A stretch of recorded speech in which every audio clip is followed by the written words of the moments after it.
আসসালামু আলাইকুম ভিউয়ার্স। ছোট্ট একটা ঘটনা বলি।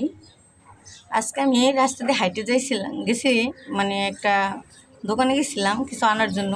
তখন রাস্তা মানে বেঞ্চের উপর কয়টা ছেলে বসা আছে, আর একটা মেয়ে মানে জিন্স প্যান্ট পরা, টপস মানে আঁঠুর উপরে পর্যন্ত পরা। তো একটা ছেলে একটা মেয়েকে দেখে বলতেছে যে ওই দেখ শীষ দিছে আর কি।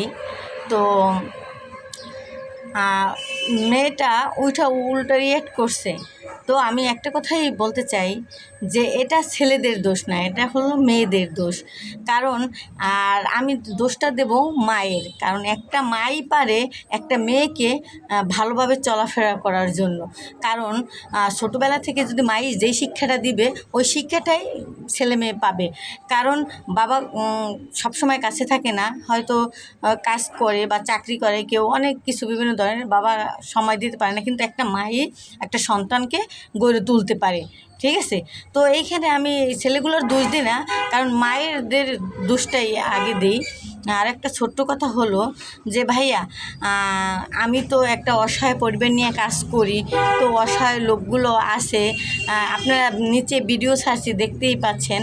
তো দয়া করে যদি কেউ কিছু দিতে চান তাইলে আমাকে কমেন্ট করে জানাবেন।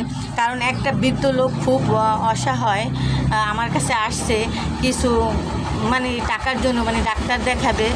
তো যদি ভালো লাগে আর যদি তার সাথে কথা বলতে চান তাও বলাই দিতে পারবো। যদি দিতে চান কেউ তাহলে ওনার একটু ভালো হবে, একটু ডাক্তার দেখাবে আর কি। উনি খুব অভাবে আছে।